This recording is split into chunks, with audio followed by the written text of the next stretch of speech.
Hello dear students, मैं Brijbhushan and welcome to super Shiksha education that evolve you. इस video lecture से हम शुरू कर रहे हैं क्लास 10 साइंस चैप्टर 6 जैव प्रक्रम लाइफ प्रोसेसेस। देखते हैं सबसे पहले चैप्टर में क्या क्या है। तो ये सारे टॉपिक हम इस चैप्टर में कवर करने वाले हैं। एक एक टॉपिक को हम बहुत डिटेल से डिस्कस करेंगे, उसके बहुत अच्छे से नोट्स प्रिपेयर करेंगे। आप वीडियो देखते देखते नोट्स साथ में बनाएंगे ताकि बहुत अच्छे नोट्स आपके बने और चैप्टर के सारे कॉन्सेप्ट बहुत अच्छे से क्लियर हों। पहला टॉपिक है हमारा जैव प्रक्रम। जैव प्रक्रम को समझने से पहले हम समझते हैं या हम रिवाइज करते हैं सजीवों के लक्षण, और इसको रिवाइज करने के बाद बहुत आसान हो जाएगा हमारे लिए जैव प्रक्रम को समझना। क्या क्या लक्षण होते हैं सजीवों के? पोषण। हर सजीव को जिंदा रहने के लिए भोजन की ज़रूरत होती है। भोजन से उन्हें ऊर्जा मिलती है। भोजन से वृद्धि और मरम्मत के लिए ज़रूरी पदार्थ भी मिलते हैं। तो हम सब जानते हैं कि भोजन हमारे लिए कितना ज़रूरी है। जितने भी कार्य हमें दैनिक जीवन में करने होते हैं, बोलना, चलना, फिरना, लिखना, जितने भी सारे काम हैं, सबके लिए ऊर्जा की आवश्यकता होती है और ऊर्जा हमें मिलती है भोजन से।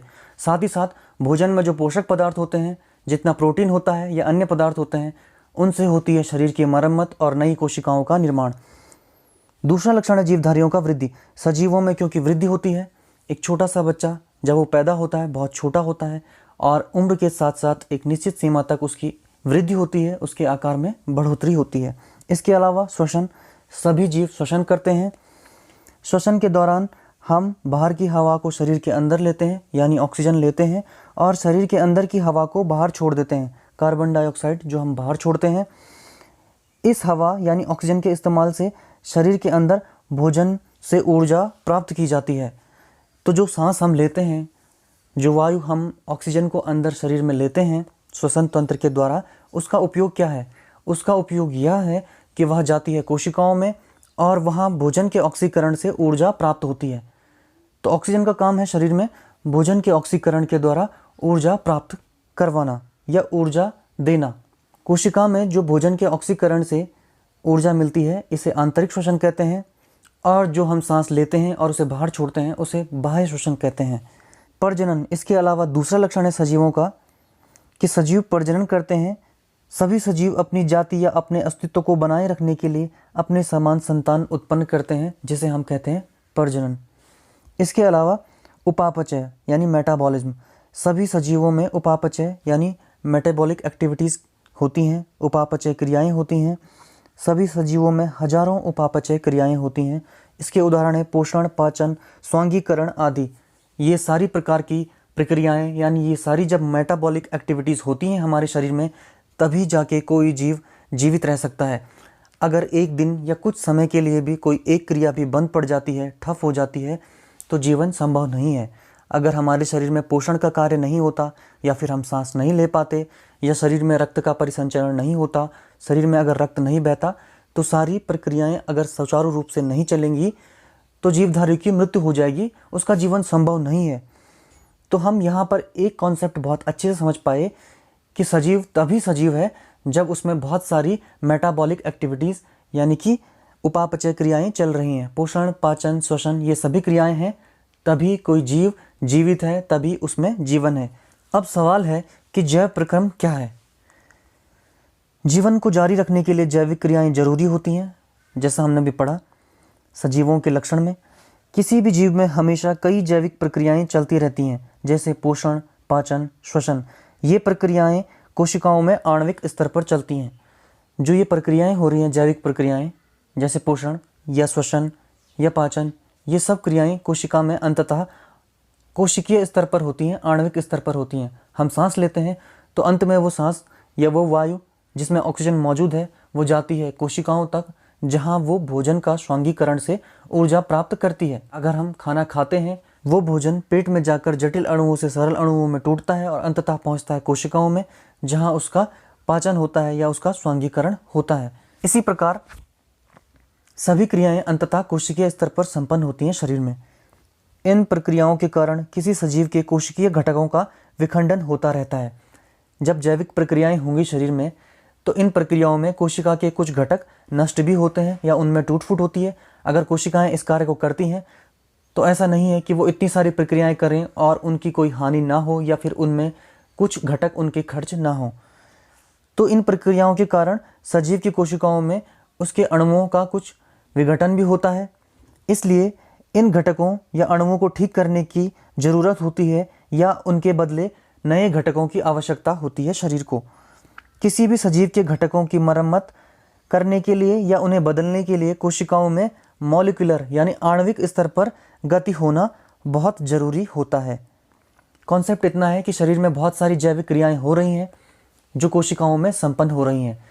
अब इन जैविक क्रियाओं के दौरान शरीर की कोशिकाओं में कुछ अणुओं का या कुछ घटकों का विघटन हो जाता है या वो उपयोग हो जाते हैं। अगली बार इन जैविक प्रक्रियाओं को करने के लिए शरीर को फिर से उन घटकों की आवश्यकता होती है या जो घटक टूट फूट गए हैं उनकी मरम्मत की आवश्यकता होती है। इसलिए कोशिकाओं में या शरीर में आणविक स्तर पर गति होना बहुत आवश्यक है कि वहाँ पर नए अणु आ सकें। इसलिए कोशिकाओं में आणविक स्तर पर गति होना आवश्यक है। तो यही कंक्लूजन है कि जैविक प्रक्रियाओं के लिए कोशिकाओं में मॉलिक्यूलर स्तर या आणविक स्तर पर गति होना आवश्यक है ताकि जैविक क्रियाओं के लिए कोशिकीय स्तर पर नए घटकों का निर्माण हो सके या उनकी मरम्मत हो सके। तो इस सारे थ्योरी का निचोड़ है वो यही है कि जैव प्रक्रम है क्या। जैव प्रक्रम किसी भी सजीव में जीवन को जारी रखने के लिए जिन प्रक्रियाओं की आवश्यकता होती है उन्हें सम्मिलित रूप से जैव प्रक्रम या लाइफ प्रोसेस कहते हैं। इसका मतलब ये है कि शरीर में एक साथ बहुत सारी क्रियाएं हो रही हैं, जैसे पाचन, श्वसन, परिसंचरण, ये सारी क्रियाएं एक साथ हो रही हैं। अब अगर इन क्रियाओं में से एक भी क्रिया बाधित होती है तो शरीर का सारा संतुलन बिगड़ जाता है और अन्य सारी जैव प्रक्रियाएं भी बाधित होती हैं। तो शरीर को सुचारू रूप से चलाने के लिए इन सारी प्रक्रियाओं का संतुलन में कार्य करना आवश्यक होता है।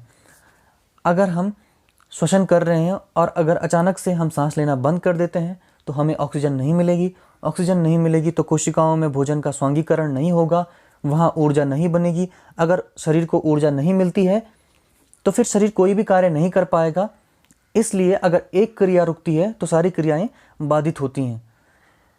तो शरीर को जीवित रखने के लिए इन सभी जैविक क्रियाओं का एक संतुलन में कार्य करना आवश्यक होता है और इन सभी जैविक क्रियाओं को सम्मिलित रूप से हम कहते हैं जैव प्रक्रम, लाइफ प्रोसेस यानी जीवन की क्रिया, जिससे कोई जीवधारी जीवित रहता है। किससे जीवित रहता है कोई जीवधारी? जब उसकी सारी जैविक प्रक्रियाएं संतुलित रूप से एक साथ कार्य करती हैं और इसी को हम जैव प्रक्रम या लाइफ प्रोसेस कहते हैं। जैसे मनुष्य के अलग अलग अंग अलग अलग विशेष कार्य करते हैं। जैसे हृदय का कार्य होता है पूरे शरीर में रक्त को पहुंचाना। इसके अलावा किडनी का कार्य होता है रक्त को छानना और मूत्र का निर्माण करना। लीवर का कार्य होता है भोजन पाचन में सहायता और रक्त को शुद्ध करना। स्टोमक का कार्य होता है जटिल भोजन को सरल भोजन में तोड़ना। फेफड़ों का कार्य होता है श्वसन। इसके अतिरिक्त ब्रेन का कार्य होता है सोचने का और शरीर में हार्मोन नियंत्रण का। छोटी और बड़ी आंत का कार्य होता है भोजन का पाचन एवं अवशोषण। इस प्रकार जब सारे अंग एक साथ मिलकर क्रिया करते हैं तभी जाकर शरीर संतुलित रूप से क्रिया कर पाता है। यहाँ एक नोट करने वाली बात है कि पोषण, श्वसन, पदार्थों के परिवहन और उत्सर्जन को जैव प्रक्रम की श्रेणी में रखा गया है। पोषण हो गया, श्वसन हो गया, पदार्थों का परिवहन जो रक्त के माध्यम से शरीर में होता है, और उत्सर्जन जो अनावश्यक पदार्थ शरीर से बाहर निकल जाते हैं। इन सभी प्रक्रियाओं को एक साथ जैव प्रक्रम कहा गया है, लाइफ प्रोसेसेस कहा गया है। लेकिन प्रजनन को जैव प्रक्रिया की श्रेणी में नहीं रखा गया है, लाइफ प्रोसेसेस की श्रेणी में इसको नहीं रखा गया है, क्योंकि जीवित रहने के लिए प्रजनन की आवश्यकता नहीं होती। प्रजनन की आवश्यकता केवल संतान उत्पन्न करने के लिए है, जीवित रहने के लिए नहीं है। तो अब हम शरीर की इन जैविक क्रियाओं को एक एक करके समझते हैं, जिसमें सबसे पहले हम समझेंगे पोषण यानी न्यूट्रिशन को। पोषण जीवों द्वारा भोजन को ग्रहण करने और उसका ऊर्जा के लिए उपयोग करने की प्रक्रिया को पोषण या न्यूट्रिशन कहते हैं। अथवा भोजन ग्रहण करना, पचे भोजन का अवशोषण एवं शरीर द्वारा मेंटेनेंस के लिए उसका उपयोग करना पोषण कहलाता है। जीव भोजन के रूप में कार्बनिक पदार्थों का उपयोग करते हैं। जितने भी भोज्य पदार्थ हम भोजन के रूप में उपयोग करते हैं, चाहे वो कार्बोहाइड्रेट हो, फैट्स हो, प्रोटीन हो, सब के सब कार्बनिक पदार्थों की श्रेणी में आते हैं। सभी जीवों को दैनिक कार्यों के लिए ऊर्जा की आवश्यकता होती है। अगर हमें छोटा से छोटा कार्य भी करना होगा, यहाँ तक कि अगर हमें बैठ के कॉन्सेंट्रेट होकर पढ़ना भी होगा, तब भी हमें ऊर्जा की आवश्यकता होती है। बिना एनर्जी के 5 मिनट बाद ही हम इधर उधर मतलब किताब से हट जाएंगे और एक ऊर्जावान तरीके से पढ़ाई नहीं कर पाएंगे। पोषण 2 प्रकार के होते हैं, स्वपोषी पोषण और विषमपोषी पोषण। अब इनको समझिए। स्वपोषी पोषण क्या होता है? पोषण की वह विधि जिसके द्वारा कोई भी जीव अपना भोजन खुद बनाता है, स्वपोषी पोषण या ऑटोट्रॉपिक न्यूट्रिशन कहलाता है। सभी हरे पौधे हो गए या फिर कई बैक्टीरिया ऐसे होते हैं जो स्वपोषी पोषण करते हैं, यानी अपना भोजन स्वयं बनाते हैं। अब आप कहेंगे कि हम भी अपना भोजन खुद पकाते हैं। यहाँ पर पकाने की बात नहीं हो रही है, यहाँ पर होती है भोजन को निर्मित करने की बात। हम जो भोजन ग्रहण करते हैं उनको पौधे बनाते हैं। दाल, चावल, आटा, सब्जी, जितनी भी चीज़ें हैं ये सब हमें वेजिटेबल्स या पौधों से प्राप्त होती हैं। हम केवल उसको पका कर खाते हैं, उसका निर्माण पौधों द्वारा होता है। तो जो अपने भोजन का निर्माण भी स्वयं करता है उसे हम कहते हैं स्वपोषी पोषण की विधि। अब पौधे स्वपोषी पोषण में जिस विधि द्वारा अपना भोजन स्वयं बनाते हैं उस विधि को हम नाम से जानते हैं प्रकाश संश्लेषण के, फोटोसिंथेसिस। समझते हैं कि प्रकाश संश्लेषण या फोटोसिंथेसिस क्या होता है। जिस प्रक्रिया द्वारा हरे पौधे अपना भोजन बनाते हैं उसे प्रकाश संश्लेषण कहते हैं। ये हम पिछली क्लास में भी पढ़ते आए हैं। फोटोसिंथेसिस के दौरान एक हरा पौधा कार्बन डाइऑक्साइड और जल ग्रहण करता है और सूर्य के प्रकाश से ऊर्जा लेकर कार्बोहाइड्रेट बनाता है। ये क्रियाविधि है प्रकाश संश्लेषण की। होता क्या है, जो हरा पौधा होता है उसका जो हरे भाग होते हैं, मुख्यतः जो पत्तियां होती हैं, उनमें एक अंग होता है, उनमें एक कोशिकांग होता है क्लोरोप्लास्ट, जिसमें क्लोरोफिल होता है।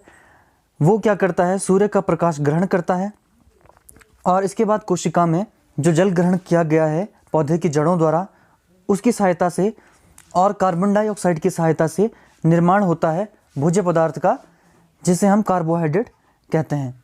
फोटोसिंथेसिस की प्रक्रिया क्लोरोप्लास्ट में क्लोरोफिल द्वारा होती है। जो कार्बोहाइड्रेट तुरंत प्रयोग में नहीं आते वे मंड के रूप में संचित हो जाते हैं, जिनको पौधे बाद में आवश्यकतानुसार उपयोग करते हैं। जितनी ऊर्जा की आवश्यकता होती है पौधे को, उतना ही भोजन वो उपयोग करता है। अगर जो एक्स्ट्रा बचता है, जो शेष रह जाता है, उसको पौधे मंड के रूप में संचित कर देते हैं, जिसे हम स्टार्च कहते हैं। इसी को जीवधारी भी खाते हैं, अन्य जीवधारी। वास्तव में पौधा उसे अपने लिए संचित करता है, जिसका उपयोग अन्य जीवधारी भी करते हैं। जैसे हमारे शरीर में ग्लाइकोजन का भंडारण होता है। जब हम खाना खाते हैं, जितना ऊर्जा की आवश्यकता होती है उतना खाना उपयोग हो जाता है शरीर में, और जितना एक्स्ट्रा बचता है उसे शरीर ग्लाइकोजन के रूप में संचित कर देता है। ठीक जैसे पौधे एक्स्ट्रा भोजन को स्टार्च या मंड के रूप में संचित करते हैं। प्रकाश संश्लेषण की प्रक्रिया को समीकरण के द्वारा समझते हैं। इसमें होता क्या है, कार्बन डाइऑक्साइड के अणु मिलते हैं जल के अणुओं के साथ सूर्य के प्रकाश की उपस्थिति में, तथा क्लोरोफिल की सहायता से निर्माण होता है ग्लूकोज यानी शर्करा का, और साथ में मुक्त होता है ऑक्सीजन का अणु तथा जल का अणु, यानी 6CO2 प्लस 12H2O, यानी कि कार्बन डाइऑक्साइड और जल के अणु मिले सूर्य के प्रकाश की उपस्थिति में तथा पत्ती के क्लोरोफिल में। ये प्रक्रिया होती है और इसके बाद निर्माण होता है C6H12O6, यानी कि ग्लूकोज, जिसे हम सामान्य भाषा में कहते हैं शर्करा, और साथ में मुक्त होती है ऑक्सीजन, जिसका उपयोग सारे जीवधारी सांस के रूप में करते हैं, जो उनको जीवन देती है, और साथ में मुक्त होते हैं जल के अणु। तो ये है प्रकाश संश्लेषण की प्रक्रिया। अब इस प्रकाश संश्लेषण की पूरी प्रक्रिया को स्टेप बाय स्टेप समझते हैं। कौन कौन से स्टेप हैं जिनमें प्रकाश संश्लेषण की प्रक्रिया पूरी होती है।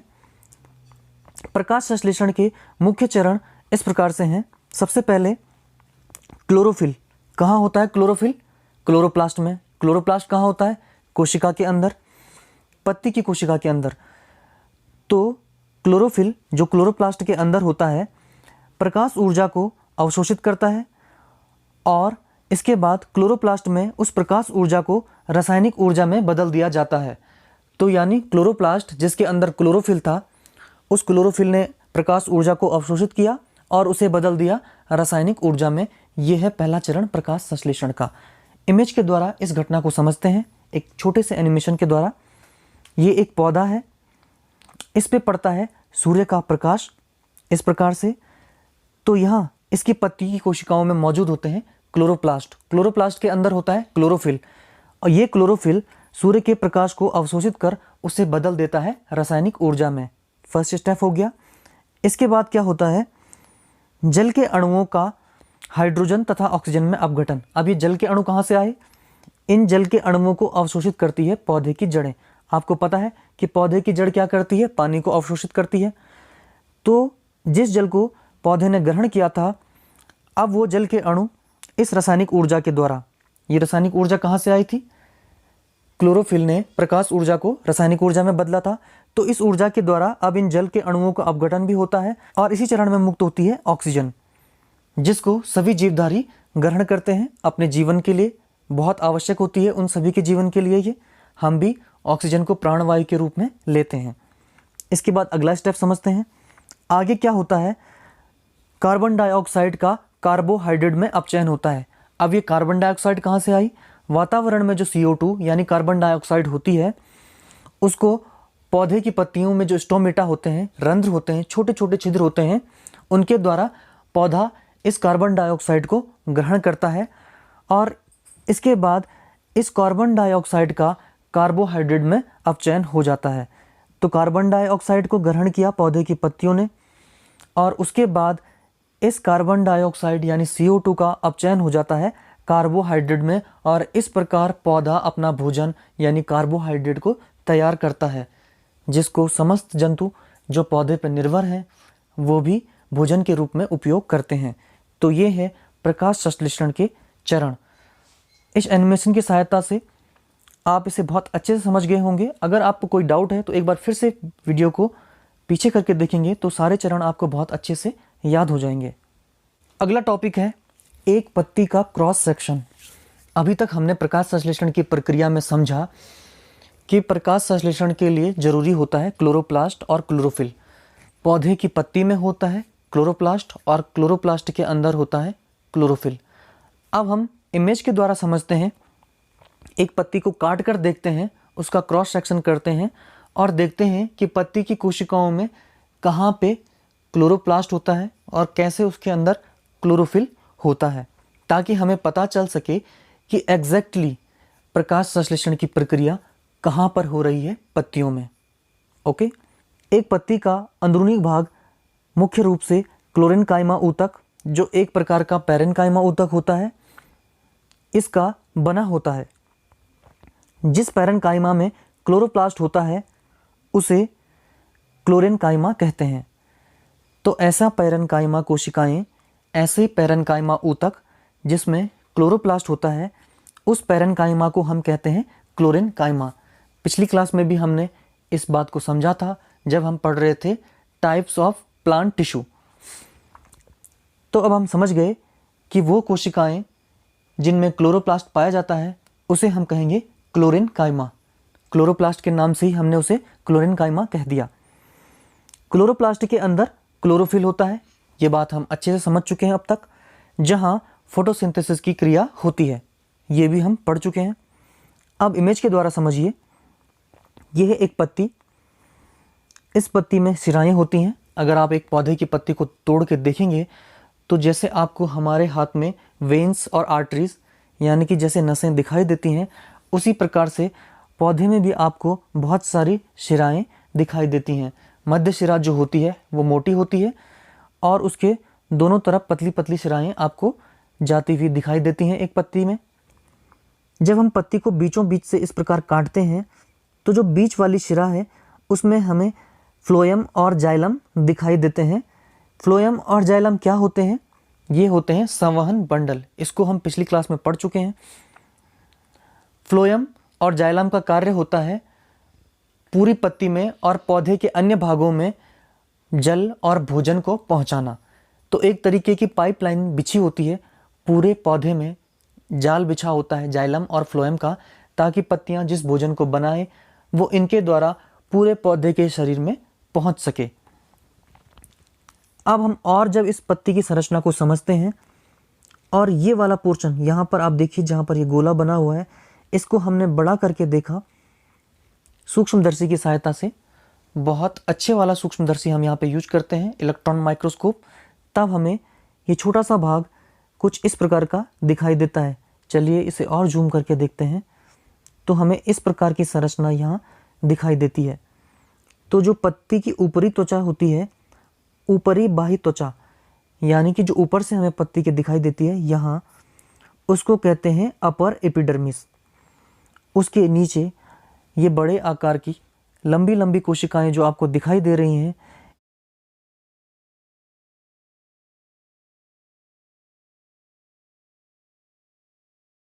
इनके अंदर जो हरे कलर की संरचनाएं, छोटे छोटे गोले आपको दिखाई दे रहे हैं, वो हैं हरित लवक। और बीच में जो कोशिकाओं के खाली स्थान है उसे कहते हैं वायुकोश। जो सबसे निचली सतह है उसे हम कहते हैं लोअर एपिडर्मिस।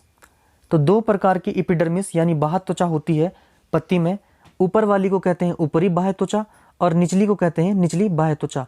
इसके बीच में जो कोशिकाएं होती हैं उनके अंदर होते हैं और क्लोरोप्लास्ट, और क्लोरोप्लास्ट के अंदर क्या होते हैं? Chlorophyll, chlorenchyma. बीच में वायुकोश यानी कि खाली स्थान होते हैं, और साथ में जहाँ पौधे की पत्ती में छिद्र होते हैं वहाँ पे मौजूद होती हैं द्वार कोशिकाएं। आप एक पौधे की पत्ती को तोड़ेंगे और उसके निचली सतह को देखेंगे तो उस पर आपको सूक्ष्म छिद्र दिखाई देंगे। तो उन सूक्ष्म छिद्र पे जो दरवाजे वाली कोशिकाएं होती हैं, जिनसे वो सूक्ष्म छिद्र खुलते और बंद होते हैं, आगे हम उस सूक्ष्म छिद्र यानी स्टोमेटा के स्ट्रक्चर को समझेंगे, उन्हें कहते हैं द्वार कोशिकाएं। तो ये एक लीफ का डायग्राम है, बहुत कम और सरल भाषा में इसे यहाँ पर समझाया गया है। इसे आप याद कर लेंगे, तब आप समझ पाएंगे कहाँ पे क्लोरोप्लास्ट होते हैं और कहाँ पर पत्ती में वायुकोश होते हैं और कहाँ पर द्वार कोशिकाएं होती हैं। निचली सतह पर स्टोमेटा या द्वार कोशिकाएं होती हैं, ये आप ध्यान रखेंगे। हमने प्रकाश संश्लेषण की क्रिया में एक महत्वपूर्ण बिंदु पढ़ा था, एक बहुत इंपॉर्टेंट पॉइंट नोट किया था कि प्रकाश संश्लेषण की प्रक्रिया के लिए क्लोरोफिल आवश्यक है। अब क्या इस बात को हम एक प्रयोग के द्वारा, एक प्रैक्टिकल के द्वारा सिद्ध कर सकते हैं? इसके लिए हमारी बुक में एक एक्टिविटी है, एक्टिविटी 6.1। ये एक प्रयोग है जिसमें हम सिद्ध करेंगे कि क्लोरोफिल प्रकाश संश्लेषण के लिए आवश्यक होता है, और जहाँ क्लोरोफिल होता है वहीं प्रकाश संश्लेषण के द्वारा भोजन का निर्माण होता है।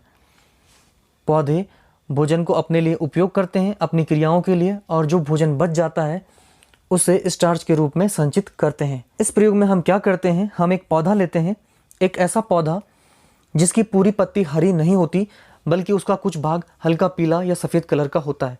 अर्थात पत्ती के कुछ भाग में क्लोरोफिल होगा और कुछ भाग में नहीं। उदाहरण के लिए हमने यहाँ पर लिया है मनी प्लांट। अब हम क्या करते हैं, इस पौधे को 48 घंटों के लिए एक अंधेरे कमरे में रखते हैं। पूरी तरीके से डार्क रूम होना चाहिए, लाइट ऑफ। तो इसको हमने रखा 48 घंटों के लिए एक पूरी तरह अंधेरे कमरे में। ऐसा हमने क्यों किया? ताकि जो इस पौधे में पहले से संचित भोजन होगा, अब प्रकाश संश्लेषण की क्रिया तो होगी नहीं, भोजन नया बनेगा नहीं, तो पौधा क्या करेगा? संचित भोजन का उपयोग करेगा। और संचित भोजन क्या होता है? स्टार्च। तो इन 48 घंटों के दौरान पौधा उस संचित भोजन का पूरा उपयोग कर लेता है। इस प्रक्रिया को कहते हैं डी स्टार्चिंग, यानी स्टार्च का कम होना या उसका यूज होना। तो पौधे की पत्ती ने पूरा स्टार्च यूज कर लिया जो उसने जमा किया था। इसके बाद हम क्या करते हैं, इस प्लांट को फिर से सनलाइट में रखते हैं। अब क्या होगा, पत्ती के जिस भाग में क्लोरोफिल होता है वहाँ पर प्रकाश संश्लेषण होना फिर से शुरू होता है, फिर से भोजन बनने लगता है। लेकिन जिस भाग में क्लोरोफिल नहीं है, जो भाग सफ़ेद या हल्का पीला है, वहाँ पर प्रकाश संश्लेषण की प्रक्रिया नहीं शुरू होती है। अब क्या होता है, पौधे में फिर से भोजन बनना शुरू हुआ। अब इससे पहले कि ये भोजन पत्ती के दूसरे भाग जहाँ पे क्लोरोफिल ना है वहाँ तक भी पहुँचे, हम इस पत्ती को तोड़ लेते हैं। अब केवल भोजन वहीं पर बना है जहाँ पर क्लोरोफिल था। ये नोट करने के लिए ये याद रखने के लिए हम इस पत्ती को एक पेपर पर ड्रॉ कर लेते हैं। तो हम इस प्रकार से इस पत्ती को रखकर इसको ड्रॉ कर लेते हैं, इसका शेप को, और जहाँ जहाँ पर क्लोरोफिल है वहाँ पर हम इस पत्ती को ड्रॉ कर लेते हैं पेपर पे, ठीक उसी प्रकार से, ताकि हमें याद रहे कि पत्ती के कौन से भाग में क्लोरोफिल था और कौन से भाग में क्लोरोफिल नहीं था। इसके बाद हम क्या करते हैं, इस लीफ को हम रखते हैं बॉइलिंग वाटर में, ताकि उसकी सारी जैविक क्रियाएं पूरी तरीके से रुक जाएं और स्टार्च केवल क्लोरोफिल वाले भाग तक ही सीमित रहे। इसके बाद हम क्या करते हैं, इस लीफ को हम डुबोते हैं अल्कोहल में, और अब हम इस अल्कोहल को भी गर्म करते हैं। लेकिन यहाँ हम एक बात जानते हैं कि अल्कोहल आग के प्रति बहुत ज़्यादा संवेदनशील होता है, इसलिए हम इसे सीधा गर्म नहीं करते, बल्कि हम इसको वाटर बाथ की सहायता से हीट करते हैं, गर्म करते हैं। यानी हम एक बीकर में पानी लेते हैं, पानी को उबालते हैं, और इस उबलते हुए पानी की सहायता से गर्म होता है अल्कोहल। अल्कोहल के गर्म होते ही पत्ती का जो कलर है, यानी कि पत्ती में जो हरा रंग क्लोरोफिल के कारण है, वो रिमूव होना शुरू हो जाता है। और आप देखेंगे यहाँ पर कि अल्कोहल का कलर हल्का ग्रीन हो गया है और पत्ती का कलर फेड हो गया है। तो यानी कि उबलते हुए अल्कोहल में पत्ती का क्लोरोफिल रिमूव हो जाता है। तो हमने यहाँ पर क्लोरोफिल को भी हटा दिया। प्रयोग में आगे क्या करते हैं, इस फेड कलर वाली पत्ती को, जिसका क्लोरोफिल रिमूव हो चुका है, उसको डिप करते हैं आयोडीन के सॉल्यूशन में। आयोडीन के सॉल्यूशन में डिप करते ही पत्ती का कलर आप देखेंगे ब्राउन कलर का हो जाता है, यानी कि वो आयोडीन का रंग ले लेता है। इसके बाद हम क्या करते हैं, इस आयोडीन में डूबी हुई पत्ती को बाहर निकालकर उसके बाद उसे पानी से धो लेते हैं। पानी से धोने के बाद आयोडीन का घोल हट जाता है, तो हमें दिखाई देता है कि पत्ती के कुछ भाग में गहरा नीला और काला कलर आ जाता है। अब हम क्या करेंगे, इस पत्ती की तुलना करते हैं उस डायग्राम से जो हमने पहले बनाया था इस पत्ती का। तो अब हम देखते हैं उस डायग्राम को जो हमने पहले बनाया था।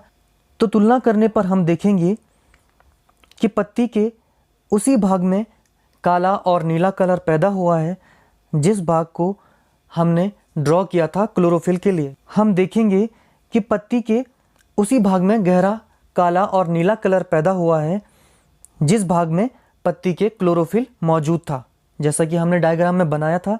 अब इस गहरे नीले और काले कलर का क्या मतलब है, आयोडीन स्टार्च के साथ क्रिया करके गहरा नीला कलर देता है, डार्क ब्लू कलर देता है। इसका मतलब है कि जिस भाग में क्लोरोफिल था उसी भाग में प्रकाश संश्लेषण हुआ और उसी भाग में बना स्टार्च।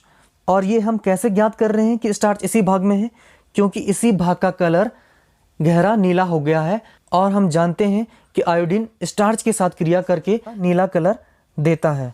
तो इस प्रकार से प्रूफ हो गया कि जिस भाग में क्लोरोफिल था उसी भाग में बना स्टार्च, और उसी भाग ने आयोडीन के साथ क्रिया करके गहरा नीला कलर हमें दिया। इस प्रकार इस प्रयोग द्वारा हमने सिद्ध कर दिया कि प्रकाश संश्लेषण में क्लोरोफिल आवश्यक होता है। जिस भाग में क्लोरोफिल होता है उसी भाग में प्रकाश संश्लेषण की प्रक्रिया होती है। तो अब तक के लेक्चर में इतना ही। आने वाले वीडियो में हम नए टॉपिक्स को बहुत डिटेल में कवर करेंगे। तब तक के लिए आप पढ़ते रहें और लेते रहें सुपर शिक्षा। Thank you.